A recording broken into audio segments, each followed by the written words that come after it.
अस्सलाम वालेकुम dear students, आज की हमारी इस वीडियो में हमारा टॉपिक है that is branches of chemistry.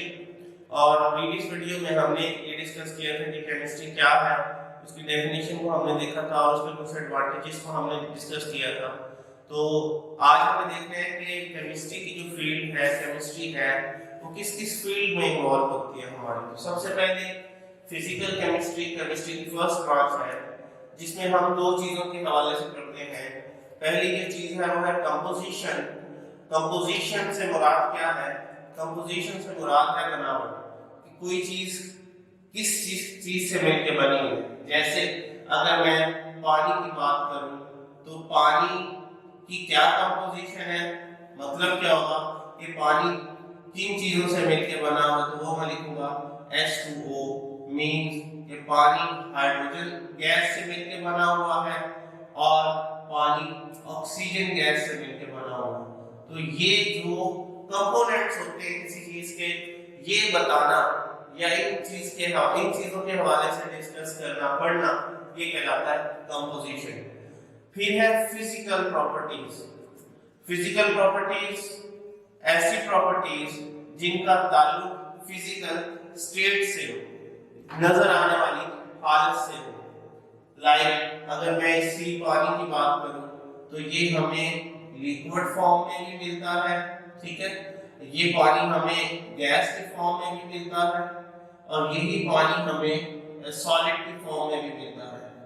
Gas के फॉर्म में जब हमारा पानी भाप बना होता है उसको हम कहते हैं।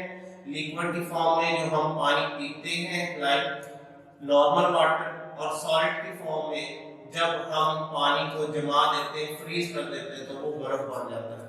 तो ये जो इसकी प्रॉपर्टीज हैं कि लिक्विड होना या सॉलिड होना या गैस होना, या इसके अलावा फिजिकल प्रॉपर्टीज क्या होगी, लाइक फ्रीजिंग पॉइंट। पानी की बात करें तो इसका फ्रीजिंग पॉइंट यानी वो टेम्परेचर जिस पर इसने फ्रीज होना है वो क्या हो सकता है। लाइक बॉइलिंग पॉइंट है, तो ये भी एक इसकी फिजिकल प्रॉपर्टी है। लाइक सॉलिडिटी, कि कोई चीज दूसरी चीज में किस हद तक हल हो सकती है, ये भी एक फिजिकल प्रॉपर्टी है। लाइक हार्डनेस, किसी चीज की अंदर सख्ती कितनी है। तो ये सारी जो चीजें हैं फिजिकल प्रॉपर्टीज कहलाती हैं। तो अब हम फिजिकल केमिस्ट्री में क्या चीजें डिस्कस करते हैं, कोई भी मैटर हो हमारे पास, उसकी कंपोजिशन क्या है और उसकी फिजिकल प्रॉपर्टीज क्या है। जब इन बातों को हम डिस्कस करते हैं तो केमिस्ट्री की ये ब्रांच हमारे लिए कहलाती है फिजिकल केमिस्ट्री। और साथ ही साथ हमने इन दो बातों का आपस में रिलेशनशिप क्या है, ताल्लुक क्या है, ये स्टडी करना होता है। अब यहाँ ताल्लुक से क्या मुराद है, जैसे आपके पास कागज हो या लकड़ी हो तो उसकी एक खास बनावट होगी, उसकी एक खास कंपोजिशन होगी और खास प्रॉपर्टी होगी।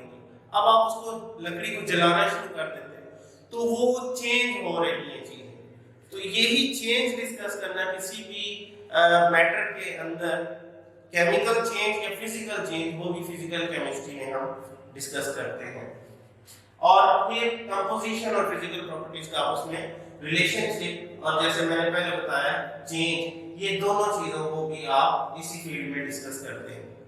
अब नेक्स्ट बात क्या है कि ये हम और कहां-कहां अप्लाई करते हैं, उसके लिए आप लिखते हैं इसकी एप्लीकेशंस फर्दर क्या है, मींस इसका नॉलेज आप कहां-कहां डिस्कस करते हैं, यूज करते हैं। तो देखते हैं, आप कहते हैं बिहेवियर्स, मुख्तलिफ गैसेस के क्या बिहेवियर्स हो सकते हैं, ये पढ़ना फिजिकल केमिस्ट्री है, ठीक है। इसी तरह नेचर ऑफ एटम, किसी भी एटम की क्या नेचर है, ये पढ़ना फिजिकल केमिस्ट्री। इसके अलावा बिहेवियर ऑफ गैसेस के साथ लिक्विड के बिहेवियर को देखना या किसी सॉलिड के बिहेवियर्स को देखना, ये भी क्या कहलाता है फिजिकल केमिस्ट्री। इसके अलावा क्या देखना, फॉर्मेशन ऑफ मॉलिक्यूल, के एटम कैसे मिलते हैं और किस तरह से नई चीजों को वो पैदा करते हैं, बनाते हैं। ये सारी बातें जो है फिजिकल केमिस्ट्री में ही डिस्कस की जाती है, ठीक है। तो ये एक इंपॉर्टेंट ब्रांच है शॉर्ट क्वेश्चन के पॉइंट ऑफ व्यू से। नेक्स्ट जो हमारी ब्रांच है वो है ऑर्गेनिक केमिस्ट्री। मैं इसको इरेज कर देता हूं।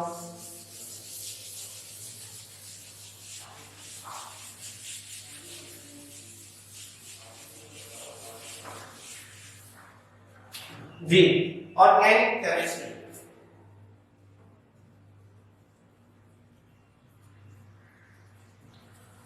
ऑर्गेनिक केमिस्ट्री बहुत बड़ा नॉलेज है, केमिस्ट्री का एक बहुत बड़ा शोबा है। आप इस ऑर्गेनिक केमिस्ट्री में क्या स्टडी करते हैं? दो तरह के एलिमेंट्स उनको स्टडी करते हैं, और वो दो एलिमेंट्स कौन कौन से हैं? एक एलिमेंट है कार्बन और दूसरा एलिमेंट है हमारे पास हाइड्रोजन। और इन एलिमेंट से मिलके जो बनते हैं कंपाउंड, उन्हें आप क्या कहते हैं? उन्हें आप कहते हैं हाइड्रोकार्बन्स। हाइड्रोकार्बन, क्योंकि उसमें हाइड्रोजन और कार्बन होता है। ये बात याद रखिएगा कि टोटल आपके पास केमिस्ट्री में 118 एलिमेंट्स हैं, जबकि उन 118 में से इन दो को बहुत ज्यादा अहमियत हासिल है।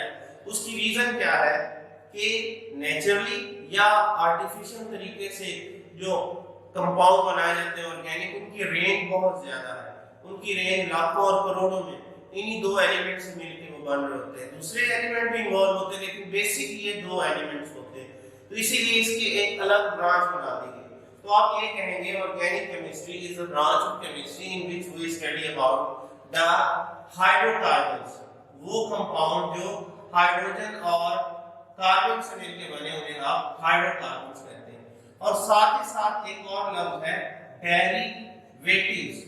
अब ये डेरिवेटिव क्या है? इसका लफ्जी मतलब होता है महफूजात, ठीक है, या महफूज किए हुए। अब महफूज से क्या मुराद है? निकाले हुए। मैं जैसे मिसाल देने लगा हूं, एक कंपाउंड है आपके पास बेंजीन। बेंजीन का फार्मूला होता है C6H6 और इसकी स्ट्रक्चर कुछ ऐसे होती है कि 6 कार्बन इस तरह रिंग बनाए हुए होते हैं, और एक कार्बन के दरमियान सिंगल डबल बॉन्ड अल्टरनेटिव वे में चलता है, और साथ हर कार्बन के एक एक हाइड्रोजन जुड़ा हुआ होता है। तो ये होता है हमारे पास बेंजीन रिंग। अब हम क्या करते हैं? सपोज मैं एक हाइड्रोजन यहाँ से रिमूव कर देता हूँ, ये एक हाइड्रोजन रिमूव हो गया, अब यहाँ हाइड्रोजन नहीं मौजूद, तो अब इस हाइड्रोजन की जगह पर अगर मैं कोई और ग्रुप लगा दूं, लाइक मैं OH ग्रुप लगा लेता हूं, हाइड्रोक्सल, इसे हाइड्रोक्सल कहते हैं क्योंकि इसमें हाइड्रोजन और ऑक्सीजन है, हाइड्रोक्सल, तो आप ये कहेंगे कि अब ये बेंजीन नहीं है। हालांकि बाकी सारा कंपाउंड एज इट इज है, रिमेनिंग कंपाउंड वैसा ही है, सिर्फ एक हाइड्रोजन के हटने से जो कंपाउंड की नेचर बदल गई है। और ये जो कंपाउंड है इसका नाम क्या है? इसको मैं कहूंगा ये फिनोल है। तो बेंजीन से क्या बना लिया हमने? फिनोल बना लिया। तो बेंजीन एक ऑर्गेनिक कंपाउंड है, फिनोल एक ऑर्गेनिक कंपाउंड है। फिनोल आ कहां से रहा है? बेंजीन से आ रहा है। तो इस फिनोल को हम कहेंगे ये डेरिवेटिव है किसका? बेंजीन का। तो पता ये चला कि ऑर्गेनिक केमिस्ट्री में हम ऑर्गेनिक कंपाउंड्स को देखते हैं और उनसे मिलके नए बनने वाले कंपाउंड को भी देखते हैं। अब बात करते हैं कि अकरेंस की, ये आपको कैसे मिलते हैं? तो आप ये कहेंगे कि ये जो ऑर्गेनिक कंपाउंड है ये आपको कुदरती तौर पर भी मिलते हैं, हमारे फूड प्रोडक्ट्स में, हमारे पौधों, फलों, सब्जियों, हमारी बॉडी में, ये सब नेचुरल है। और फिर आप इन्हें सिंथेसाइज भी कर सकते हैं, आप इन्हें आर्टिफिशियल तरीके से भी बना सकते हैं। दोनों तरह से, दोनों जरिए से आप इनको हासिल कर सकते हैं। उसके बाद इनका स्कोप क्या है कि आप इसकी फील्ड को कहां-कहां यूज करते हैं। तो आप कह सकते हैं कि आप एग्रीकल्चर की फील्ड में ऑर्गेनिक केमिस्ट्री के नॉलेज को यूज करते हैं।